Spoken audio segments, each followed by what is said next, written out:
it's moving. Wait, so this isn't even on the internet? No, no internet connection. It's all running here on our computer.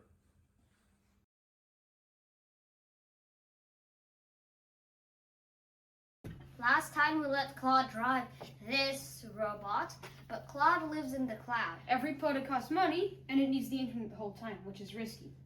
So this time we did the hard version. The AI runs here in our own computer on our own GPU, no API key, no bill, nothing leaves the room. It's the same thing as last time, though. It still can't see the robot. It needs to take a picture or look through the sensors. And it sends back commands. Right, the question for this video isn't can AI do it? We already demonstrated this last time. It is, can a small local AI do it? And it turns out that's a much harder question. Let's make it do something real. Okay, tell it to reach the green marker.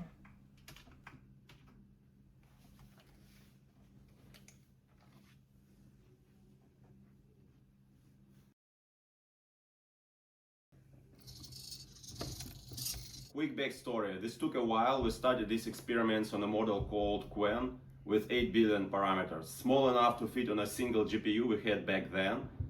It sort of worked, enough to believe in it, not enough to trust it. Then we got the second GPU. Then we got second GPU. We have 2 Radeons now, and right around then Gemma 4 came out. So we loaded up Gemma 4, 31 billion parameters. It's about 28 gigabytes on video memory. And this is the part we're proud of. It's entirely on the GPUs. Nothing spills out to the slow CPU. It's all running right here. While our agent is driving the robot, I'll explain how it works. We send the model a message that carries 3 things: the task, the system instructions, and the tool definitions. The model replies which tools it wants to use. Harness executes those tools and sends results back to the model. That cycle repeats: call, execute, return, until the model stops asking for more tool uses. Back to our robot. The user says move the robot to a green marker. The model reasons about that and decides it first needs to see the scene, so it calls capture image. The tool returns a JSON result that carries the image as base 64. Here is the catch. In our setup we can't just hand that tool result straight back to the model. Some APIs, Anthropic for example, accept images directly inside tool results, but others only accept images inside user messages.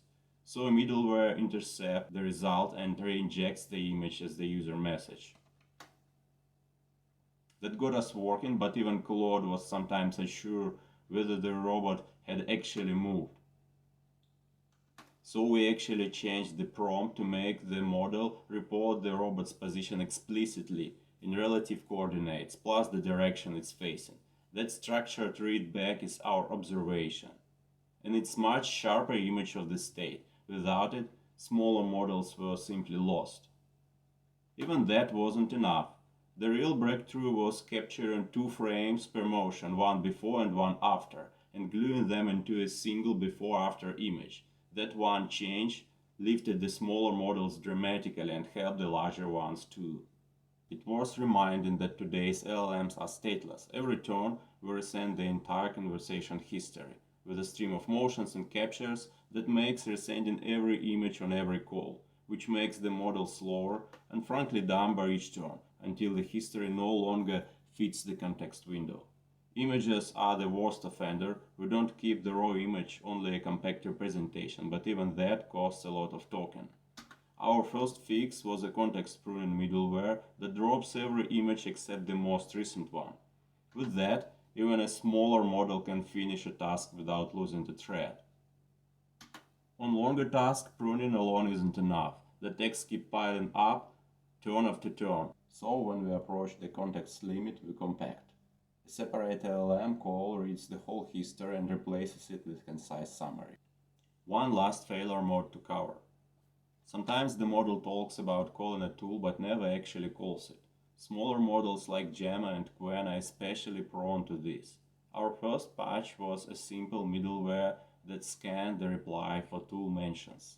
If a tool was named but not invoked, it sent the user message back saying, in effect, you meant to call a tool but didn't. It helped a lot, but we were still in the plain agentic loop. This is where the React loop comes in. React refines the agentic loop into three phases: thought, action, observation. We send the task, system prompt, and tool definition, and the model begins by reasoning. With today's reasoning models, we get that thinking almost for free. In the past, we had to twist the model into writing out the chain of thought. Either way, those verbalized reasoning traces are central to React. After thinking, the model must act and to call at least one tool. The end condition is also flipped. The plain agentic loop stopped whenever no tool was called, which made it easy to slip into an action and just quit. React instead stops only when a specific condition is met, typically a dedicated tool like finish task. Until that's called, we keep executing tools and their outputs become the next observation. In our case, that observation is the result of emotion, the glued before-after image, how many steps the robot took, and so on. It's all fed back to the model. The loop continues until the robot completes the task. And while we've been talking, Gemma has almost reached the market. The run took about 20 minutes. Gemma succeeds at this task only at about 20% rate. The failures usually start right at the beginning, when it misreads the first frame, and that mistake compounds from there. So the lesson is, when you see the model going badly wrong, correct it early, otherwise the error only accumulates. With a big frontier model you can be lazy, you can just say here's the robot, here's the camera, go. It's called React loop. It looks, it acts, it looks again and continues. For Claude it was basically enough. For a small local model that's nowhere near enough. Why not? Two reasons. One, the memory is short. Every photo we send fills up its short memory very fast, and once it's full it starts forgetting in the beginning. Two, it's just not as smart. Even the best small model could be clever, but it sleeps on the thing big frontier model wouldn't. We tried a number of other local models. Qwen 35B confidently kept driving robot off the bench.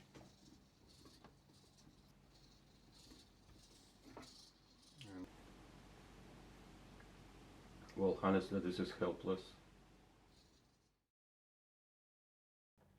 Nematron 33B wasn't that disastrous, but kept walking in circles.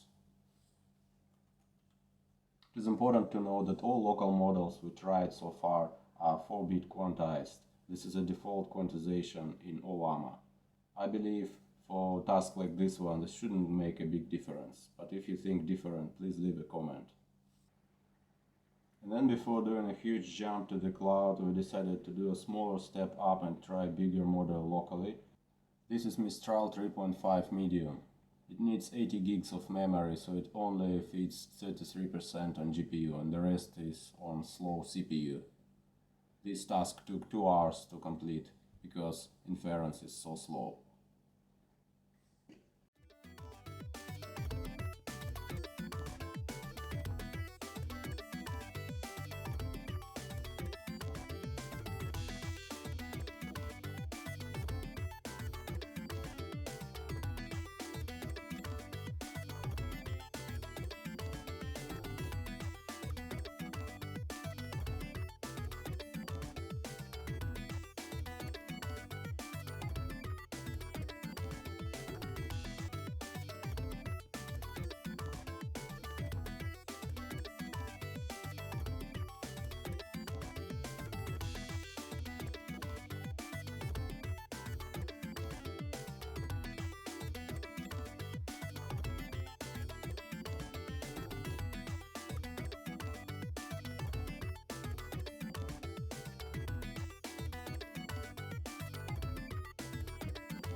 And now we get in ChatGPT 5.5 to complete the original green marker test.